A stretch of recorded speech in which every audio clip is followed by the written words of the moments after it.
মাধবপুরে আন্দিউরায় বর্ণাঢ্য জশ্নে জুলুস ও দোয়া মাহফিল অনুষ্ঠিত। শেখ ইমন আহমেদের ভিডিও চিত্রে বিস্তারিত।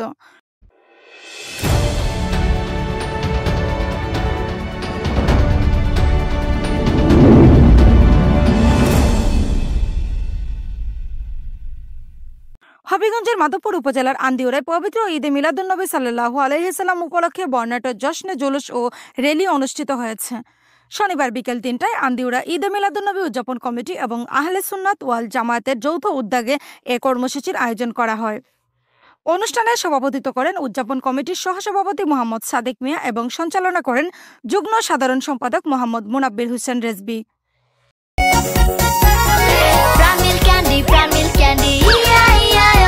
এমনই বুদ্ধিমান দুষ্টু গরুর দুধ থেকে তৈরি হয় প্রাণ মিল্ক ক্যান্ডি, দুষ্টু গরুর মিষ্টি ক্যান্ডি। প্রধান অতিথি হিসেবে উপস্থিত ছিলেন বাংলাদেশ আহলে সুন্নাত ওয়াল জামায়াতের প্রেসিডিয়াম সদস্য ও ঐতিহ্যবাহী খানদুরা দরবার শরীফের পীরজাদা আলহাজ সৈয়দ জুবায়ের কামাল। বিশেষ অতিথি হিসেবে মাধবপুর আহলে সুন্নাত ওয়াল জামায়াতের সহসভাপতি আলহাজ মাওলানা আতিকুর রহমান আতিকি, পাশাপাশি বিভিন্ন মসজিদের ইমাম ও খতিবগণ। এছাড়াও উপস্থিত ছিলেন উদযাপন কমিটির উপদেষ্টা মোত্তাকিন চৌধুরী, কেশিয়ার সাইফুল ইসলাম মেম্বার, সহসভাপতি আব্দুল হামিদ তালুকদার, সদস্য শেখ শামীম সহ স্থানীয় গণমান্য ব্যক্তিবর্গ। বিকেলে আন্দিউরা চকবাজার থেকে জশ্নে জুলুসটি শুরু হয়ে পূর্ব আন্দিউরা হয়ে ঢাকা সিলেট মহাসড়ক প্রদক্ষিণ শেষে আন্দিউরা শাহী ঈদগাহ মাঠে গিয়ে মিলাদ ও দোয়া মাহফিলের মধ্য দিয়ে শেষ হয়।